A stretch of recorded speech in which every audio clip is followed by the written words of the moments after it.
ili wawe na umoja. Injili ya Yohane sura ya 17 aya ya 21. Tumsifu Yesu Kristo. Ninaitwa Stefano Lameki Musomba, OSA, askofu wa jimbo la Bagamoyo. Ninachukua nafasi hii kwa masikitiko makubwa kutangaza kifo cha Padre Peter Alphonse Kunambi ambaye alikuwa ni paroko wa parokia Mtakatifu Kamili Ngerengere, kilichotokea tarehe 11 mwezi wa 3 mwaka huu 2026 majira ya alfajiri katika parokia hiyo. Na sasa tuko katika mipango ya mazishi ambayo yatafanyika tarehe 16 mwezi huu wa 3 siku ya Jumatatu, na tutaanza kwa misa takatifu itakayoanza saa 4 kamili asubuhi katika kanisa kuu la Moyo Safi wa Mama Bikira Maria Bagamoyo.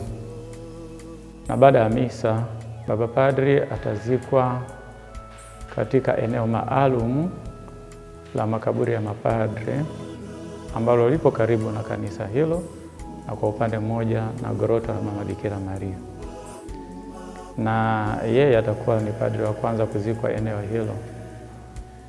Historia ya eneo ni kwamba tulipotangazwa rasmi kuwa jimbo, basi jitihada ya kwanza ilikuwa kutafuta, je, mapadri tutazikwa wapi, makuhani tutazikwa wapi? Bahati nzuri tukalipata eneo hilo, basi na yeye sasa atakuwa wa kwanza kuzikwa hapo, na sisi sote tutaendelea kwenda hapo hapo. Na huyu padre, kwa historia tu, siwezi kaenda kwenye historia ya maisha yake, lakini kwamba ni miongoni mwa mapadre wale waliopadirishwa na Mtakatifu Papa Yohane Paulo wa pili alipofika nchini Tanzania mwaka 1990, na walipadirishwa tarehe 2 mwezi wa 9 mwaka 1990 katika viwanja vya Jangwani. Na pamoja na hayo yote, katika msiba huu nichukue nafasi hii kuwashukuru sana kwanza makuhani wote, mapadri wa shirika vile vile na mapadri wa jimbo kwa ushirikiano mkubwa sana ambao wameonyesha katika maandalizi haya, na vile vile waumini wote wa Bagamoyo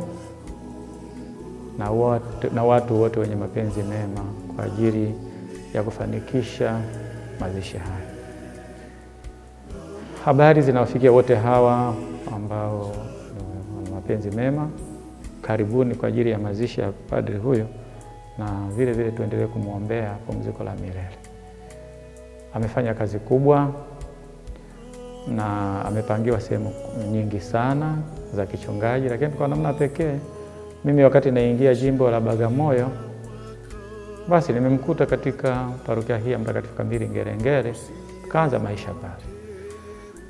Na akiwa hai, wakati wa uhai wake, nimetembelea parokia yake. Tulikuwa naye bega kwa bega kutembelea vigango vyote, kuweza kuongea na waumini, kujibu maswali yao, na baadaye tukahitimisha kwa misa siku ya Dominika. Basi ilikuwa kama ni sehemu ya kuagana naye.